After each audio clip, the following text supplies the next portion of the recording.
이 시간 죽음의 권세를 이기시고 살아나신 부활하신 주님을 찬양합니다. 아멘. 할렐루야. 함께 읽은 누가복음 24장 36절부터 49절 말씀은요, 다시 살아나신 주님께서 제자들에게 나타나신 이야기입니다. 주님이 제자들을 포기하지 않으셨습니다.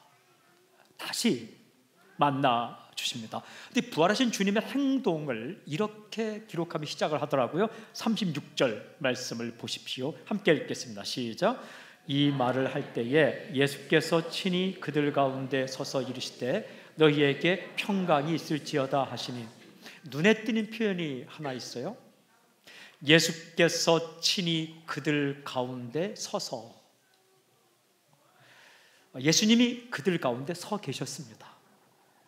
살아나셔서 다시 거기 서 계셨다라고 기록을 합니다. 제자들이 모여 있는데 그 모여 있는 중에 예수님이 서 계셨다라고 말씀하시죠. 저는 이 모습을 이렇게 표현하고 싶었습니다. 그들 가운데 서 계시다. 정해놓고 보니까 영화 제목 같기도 하고 노래 제목 같기도 하고 책 제목 같기도 하고 참 좋았습니다. 그들 가운데 서 계시다. 여러분, 주님은 지금도 이 자리에 서 계십니다. 우리들 가운데 계십니다. 그리고 주님께서 어떻게 말씀하셨는가? 이렇게 말씀하셨어요. 너희에게 평강이 있을지어다. 샬롬이라는 인사말입니다. 너희에게 평강이 있을지어다. 부활하신 주님은 지금도 이 자리에 함께 계시면서 각각의 사람들에게, 두려움과 근심과 낭망인 사람에게 이렇게 말씀하십니다. 샬롬, 평강이 있을지어다. 너에게 평안이 있을지어다. 오늘 저는 이 주님의 이 복의 선언, 평강이 있을지어다, 이 말씀이 우리 인생 가운데 그대로 임하기를 저는 선포합니다. 질문이 한 가지 있습니다.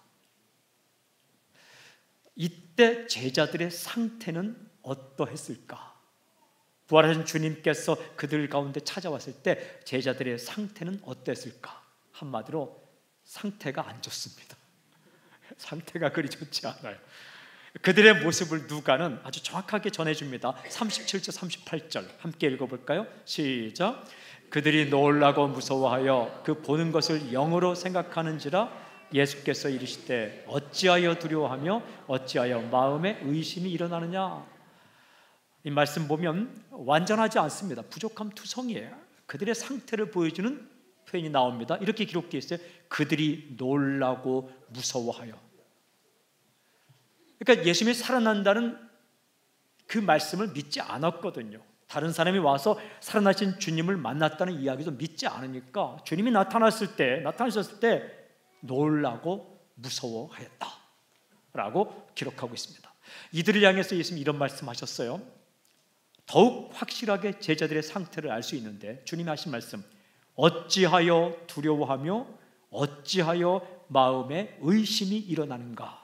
두려워했다, 의심이 일어났다 라고 기록합니다. 그러니까 아직도 예수님의 부활을 믿지 않고 있는 거죠. 그들을 한마디로 불완전한 제자들이라고 말할 수 있습니다. 3년 동안 함께 있었으면서도 믿음이 별로 좋지 않은 겁니다. 부활하시겠다는 말씀도 듣고 다른 사람의 증언도 들었지만 역시 여전히 두려워하고 있었습니다. 여러분, 이건 누구 모습입니까? 우리의 모습입니다. 나의 모습입니다. 늘 불완전하고 약점투성이이고 실수투성이인 이 제자들, 우리를 어떻게 절대로 포기하지 않습니다. 버리지 않습니다. 여전히 주님은 그들 곁에 가서 서 계셨습니다. 그러니까 우리가 사는 겁니다. 우리가 실수하고 실패하고 엉망진창으로 상태가 안 좋을 때마다 주님이 떠나시면 어떻게 하겠습니까? 그러나 주님은 그 자리에 늘 서 계신 것처럼 제자들과 함께 계셨습니다. 질문이 한 가지 생겼어요. 그럼 다시 살아나신 주님께서 의심하고 있는 제자들, 두려워하는 제자들에게 무엇을 하시는가? 제가 이 질문을 가지고 다음 성경절을 읽다가 왈칵 눈물이 나왔습니다. 그리고 가슴이 정말 뭉클하고 찡해졌습니다. 두려워하고 의심하고 여전히 믿지 않는 제자들을 다시 찾아오셔서 그들 가운데 서 계신 주님께서 이 제자들에게 하시는 행동을 읽어보면서 가슴이 찡하더라고요. 도대체 예수님은 그들 가운데 서셔서 무엇을 하셨을까? 두 가지 행동이 눈에 들어왔습니다. 첫 번째 행동은 제자들의 믿음을 굳게 하시다라는 거예요. 39절부터 43절 보십시오. 제가 한번 읽겠습니다. 이렇게 기록되어 있어요. 내 손과 발을 보고 나인 줄 알라. 또 나를 만져보라. 영은 살과 뼈가 없을 때 너희 보는 바와 같이 나는 있느니라. 이 말씀을 하시고 손과 발을 보이시나 그들이 너무 기쁨으로 아직도 믿지 못하고 놀랍게 여길 때 이르실 때 여기 무슨 먹을 것이 있느냐 하시니 이에 구운 생선 한 토막을 드리니 받으사 그 앞에서 잡수시더라. 감동이 되었습니다. 예수님은 제자들을 포기하지 않고 의심하는 제자들에게 믿음을 굳게 해 주십니다. 그런데 어떻게 하시는가? 손과 발을 보여주시니, 손과 발을 다 보여주셨어요. 손은 보여준 거 상상이 되는데 말씀 읽다 보니까 발은 어떻게 보여주셨을까? 이리 와, 엎드려서 봐, 이렇게 하셨을까? 아마 발을 보여주시면 공중부양할 수도 없고 발을 들어서 보여주셨겠죠. 이렇게 발을 들어서 보여주셨을 것입니다. 이게 발을 들어주지 않으면 어떻게 볼 수 있냐면 무릎으로 기어가서 봐야만 볼 수 있는 건데 주님은 손을 보여주시고 발을 다 보여주셨습니다. 보고 믿으라고, 의심하지 말라고. 그리고 어떻게 하시냐면 나를 만져보라. touch me, 나를 만져보라. 그리고 and see, 나를 보라. 만져보는 것을 허용하시더라고요. 여러분, 이 세상은요 조금만 고귀한 몸이 되어도 어디 나를 만져? 근데 주님은 나를 만져보라. 나는 영이 아니라 실제로 있다. 이렇게까지 말씀하셨는데 제자들이 선뜻 믿질 않는 거예요. 기뻐하지만 믿지 않는 제자들에게 어떻게 하셨는가? 뒤에 읽어보니까 여기 뭐 먹을 것이 있느냐? 제자들이 무엇을 가져냐면 생선 한 토막을 가져다 주었습니다. 그랬더니 그 예수님께서 그 생선 한 토막을 다 잡수셨다라고 기록을 합니다. 왜냐하면 영은 음식을 먹지 않는데 실제로 살아난 육체를 가진 분은 음식을 직접 먹기 때문에, 먹을 수 있기 때문에 그것을 보여준 거예요. 의심하지 말고 믿으라고. 오늘 저는 오면서 생선 한 토막을 다 나눠줄까? 어쨌든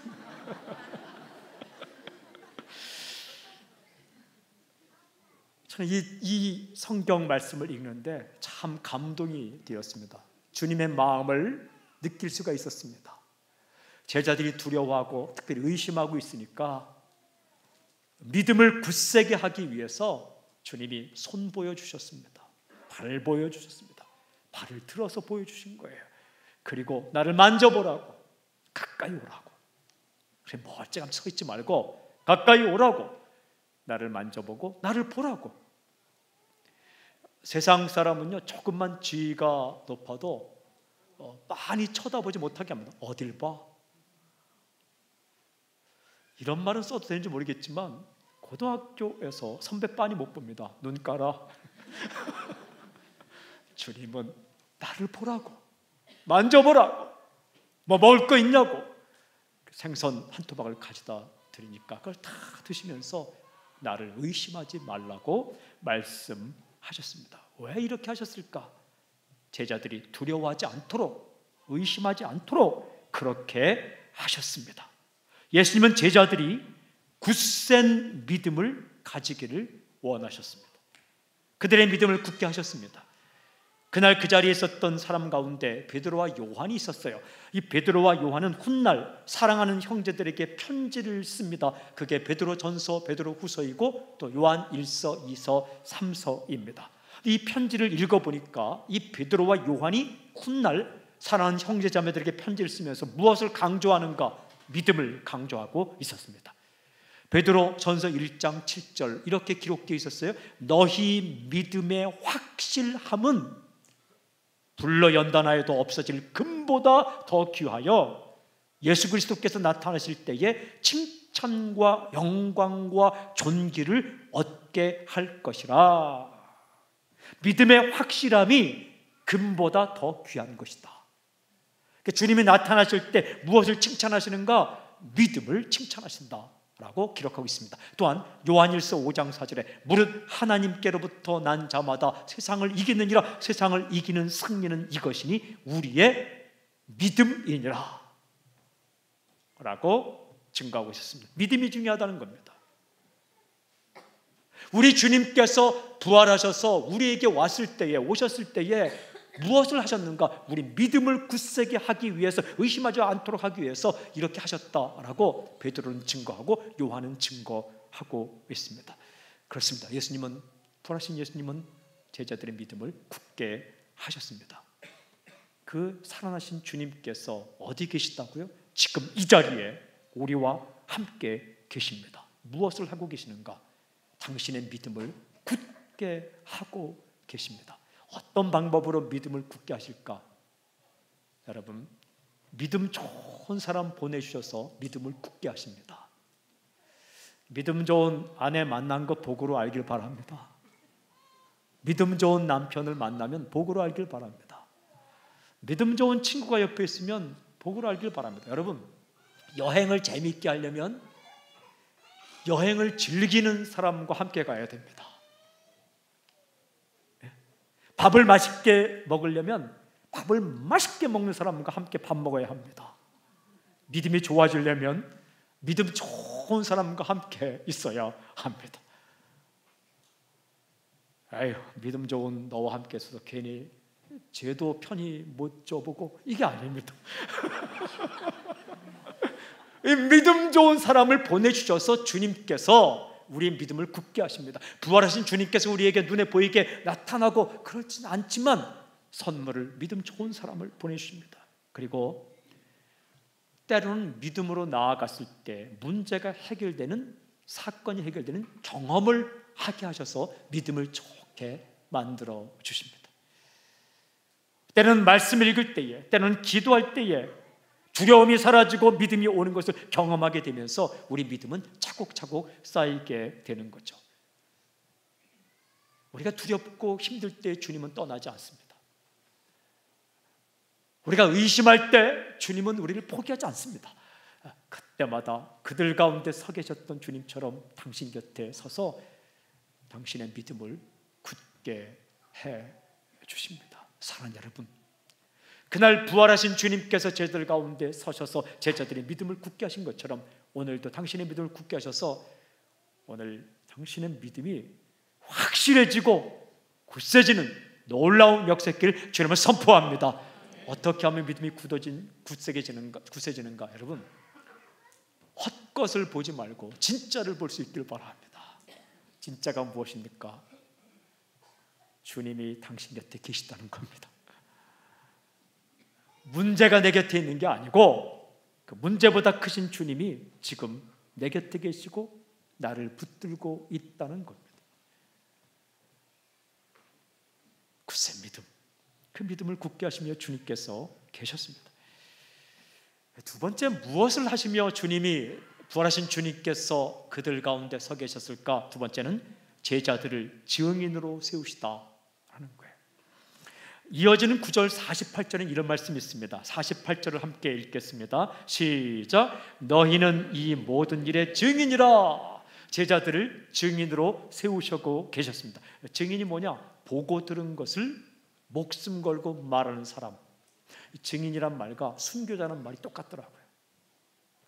마르투스, 증인이란 말이 순교자, 마르터, 순교자라는 뜻입니다. 그러니까 무슨 뜻이냐? 증인이란 목숨 걸고 전하는 사람을 증인이라고 말합니다. 예수님께서 제자들을 증인으로 세우시고 계셨습니다. 오늘도 이 자리에 계신 주님께서 당신을 예수님의 증인으로 세우십니다. 그런데요, 설교문을 다 써놓고 오늘 아침에 문득 또 묵상하는데 이런 깨달음이 오는 거예요. 주님께서 세우고 있는 증인들, 이 제자들이 다 다르더라고요. 이렇게. 참 달라도 너무 달라요.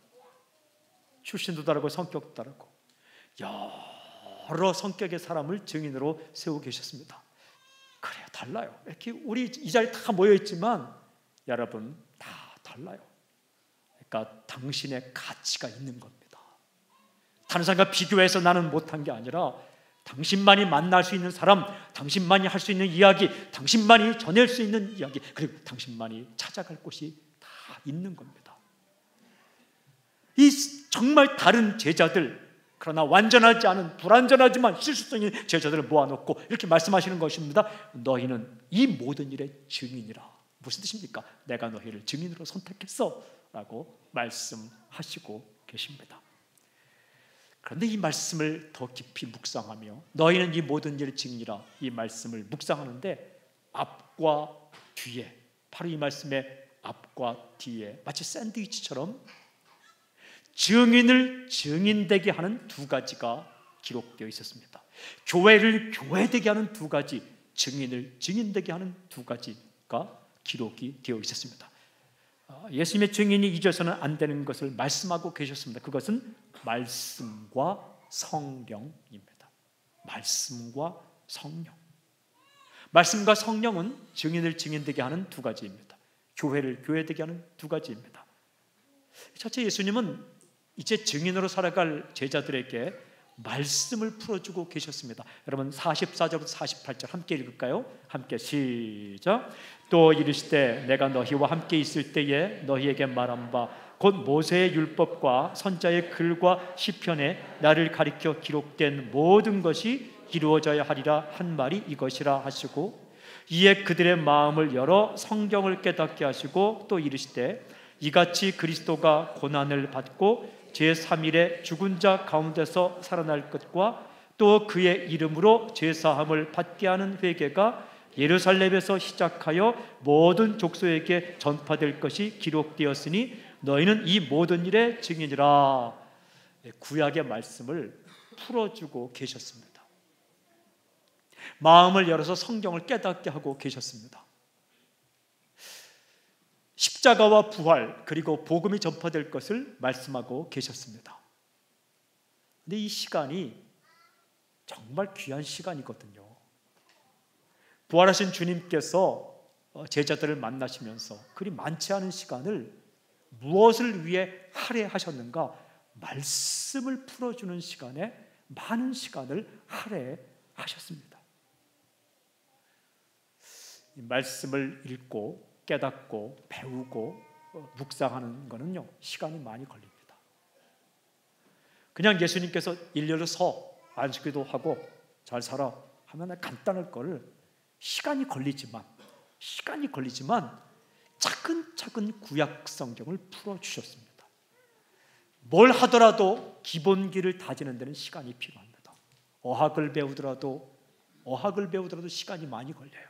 운동을 배우더라도 기본기를 배워야 실력이 쌓이는데 그 기본기를 다지는 시간이 많이 걸립니다. 사람을 만나도 기본 관계를 맺어가는데 시간이 참 많이 걸립니다. 그냥 너와 나는 친구 하면 친구가 됩니까?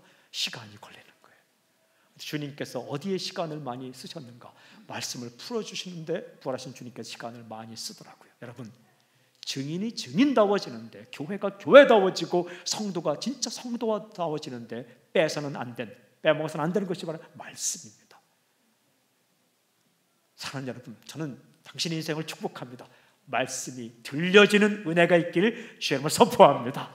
또 말씀이 읽혀지는 은혜가 있기를 주님을 선포합니다. 말씀을 배우십시오. 집중하십시오. 읽으십시오. 외우십시오. 묵상하십시오. 이 말씀을 건너뛰어서 나가면 참 편하고 빨리 갈 수 있을 것 같지만 결국은 또 말씀으로 들어와야 합니다. 돌아와야 돼. 또 하나는요, 성령님. 48절 49절 이렇게 기록되어 있습니다. 너희는 이 모든 일의 증인이라 볼지어다.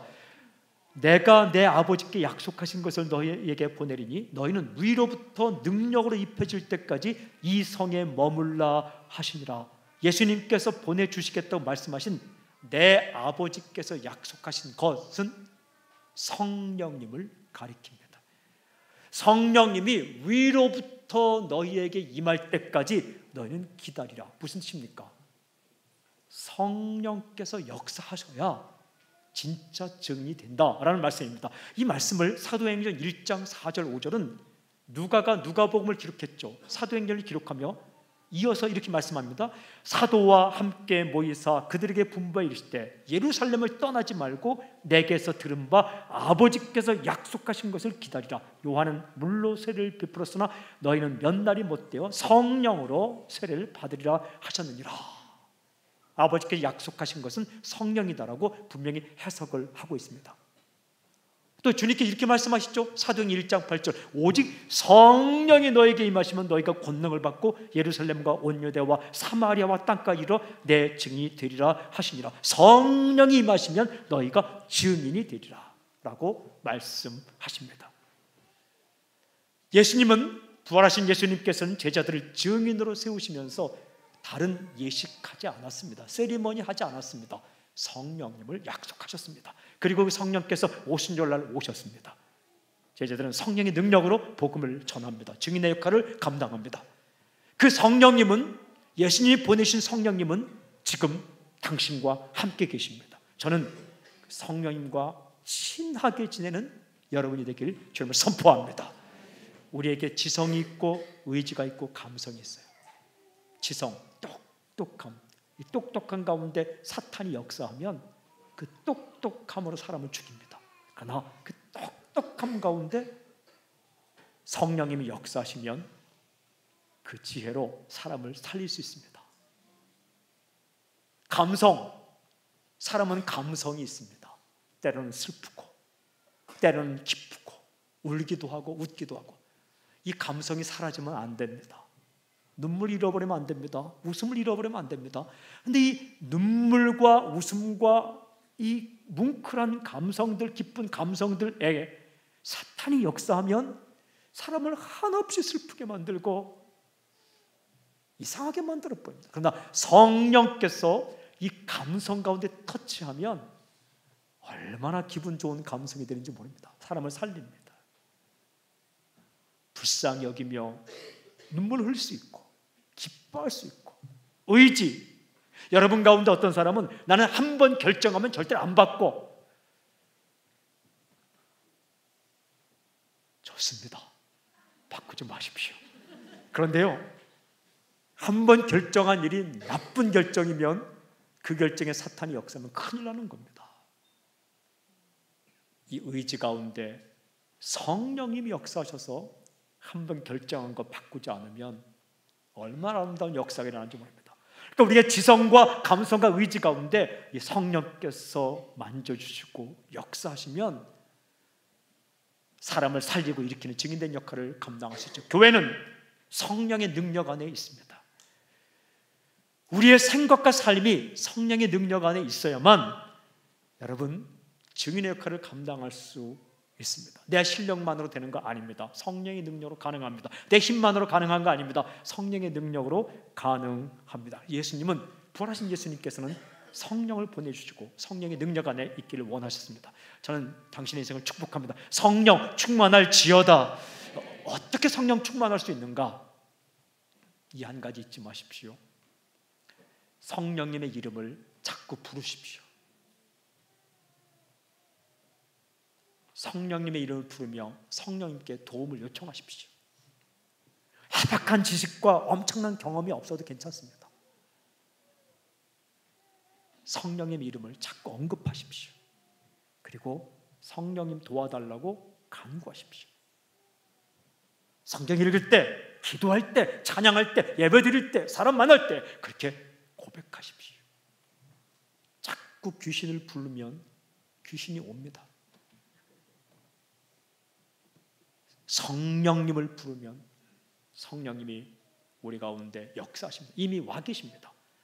그러나 그 성령께서 역사하시면요, 놀라운 일들이 일어납니다. 생명사건이 일어나고 우리가 겁과 두려움, 의심에 쌓여 있다가 다시 한번 주님을 바라보게 되는 놀라운 역사가 있을 것입니다. 사랑하는 여러분, 주님은 살아나셨습니다. 그리고 그 살아나신 주님께서 제자들 한복판에 서 계신 것처럼 지금 우리 가운데 서 계십니다. 그 부활하신 주님은 제자들을 포기하지 않으셨습니다.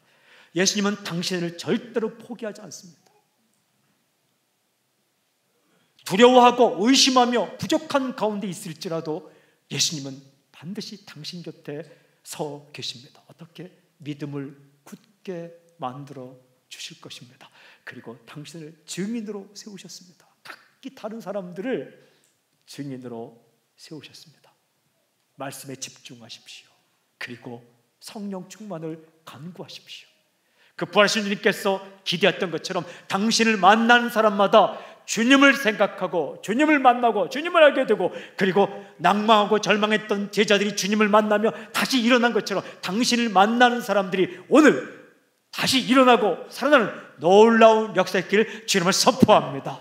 부활하신 주님께서 만나서 제자들과 함께 있었던 이 놀라운 부활 사건이 오늘 당신 인생 가운데, 삶 가운데, 우리 교회 가운데 이 자리에서 다시 일어나는 놀라운 역사가 있을지어다. 아멘. 그렇게 행하실 주님을 찬양합니다. 할렐루야. 아멘.